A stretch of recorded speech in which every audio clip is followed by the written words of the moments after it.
Well, hello and welcome once again to this month's CSF Monthly podcast. As always, aiming to keep you up to date with the latest information and data in the field of rheumatology. Well, we focused on two papers this month with regards to the summary slides, both looking at the safety elements of JAK inhibitors. Zhong et al. Used data from the Korean Health Insurance Review and Assessment Service database to explore the associations of first-line biologic DMARD with overall incident and recurrent herpes zoster risks among people with rheumatoid arthritis during their first therapeutic approach. They found that herpes zoster risk is significantly increased in seropositive RA patients with a history of herpes zoster after the initiation of biologic DMARDs or targeted synthetic DMARDs. Now, in the second paper, Juber et al. Reviewed the evidence for venous thromboembolism, VTE risk in JAK inhibitors, and whether this risk also extends to the second generation JAK inhibitors. Their editorial concluded that it is too early to say that the second generation JAK inhibitors have a lower VTE risk, and caution in patients with VTE risk factors is going to be required. Well, as always, head over to cytokinesignaling.com to read the full summary slides of these two papers. In today's podcast, I'm going to switch the focus to drug efficacy and review the two additional papers that were highlighted this month. The first paper covers new data from China on the first-in-human trial of KL130008, given the association of the current JAK inhibitors with increased risk of infection and VTE. As I've just highlighted, KL130008 is a small molecule JAK1/2 inhibitor being developed by Sichuan Kelun Biotech biopharmaceutical for the treatment of RA and other autoimmune diseases, in part to try and avoid the disadvantages of current JAK inhibitors. The second paper I'm going to discuss today is from Gilead Sciences. There were no principal investigators involved in the analysis. The paper reports on the exposure response analysis of filgotinib for dose confirmation. The report is based in the analysis of the 3 phase 3 Finch studies and the 2 phase 2 Darwin studies in moderate to severe RA papers. To access detailed summary slides of the papers discussed today, please head along to cytokinesignaling.com. So let's turn first of all to a randomized, double-blind, placebo-controlled phase 1 study of the pharmacokinetics, pharmacodynamics, and safety of KL1308, a novel oral JAK inhibitor in healthy subjects.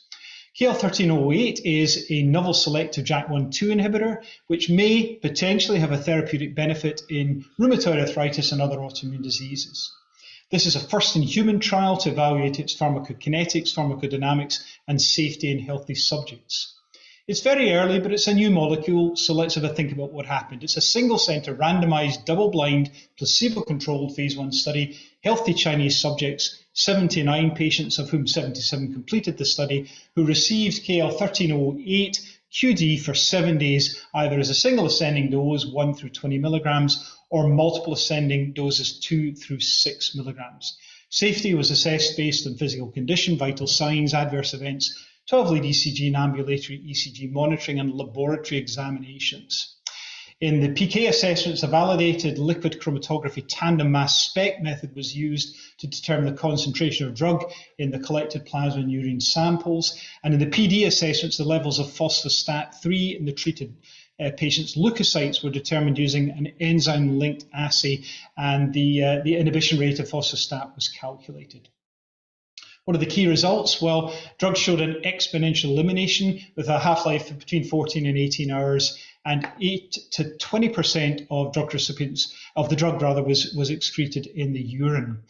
Dose-dependent inhibition of phospho-STAT3 was observed in subjects who received single KL1308 doses of 4 to 20 milligrams, multiple dosing at 2, 4, or 6 milligrams once daily for 7 consecutive days, sustainably inhibited phospho-STAT3 expression, and the rates of TEAEs were 88.7% with drug and 81.3% with placebo.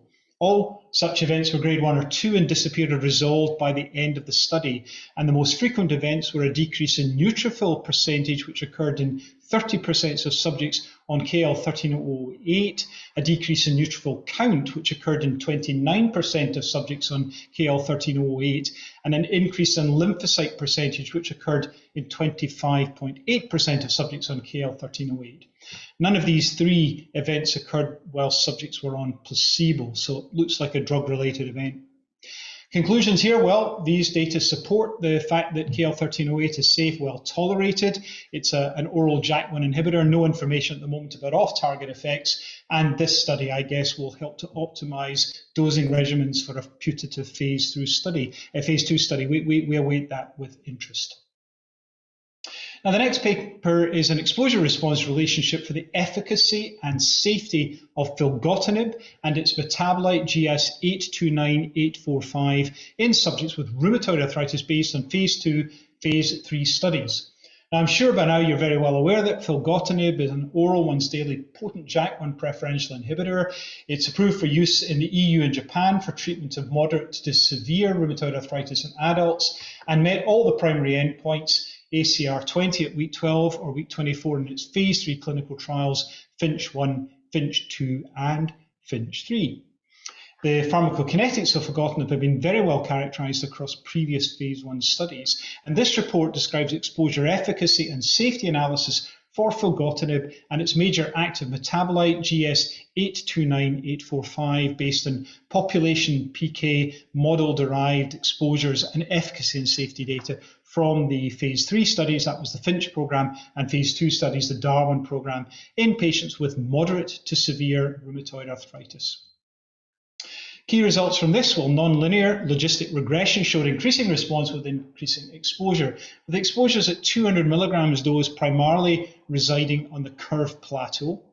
Area under the curve for efficacy was significantly higher in the subjects who achieved responses compared to those who did not.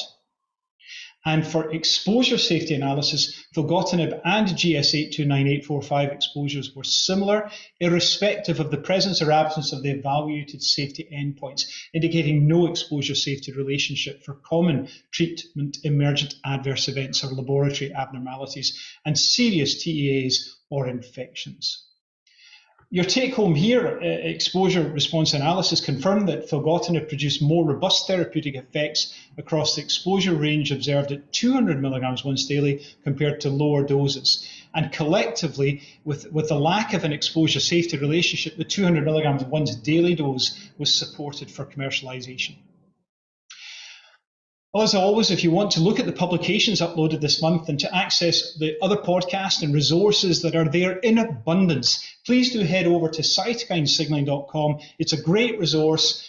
It's there for you to use. And as always, I'm going to finish by thanking you for your attention. Don't forget to subscribe to the podcast. Let us know what you think by leaving a review. Please stay well, stay healthy, and I look forward to talking with you again in future. Thanks ever so much.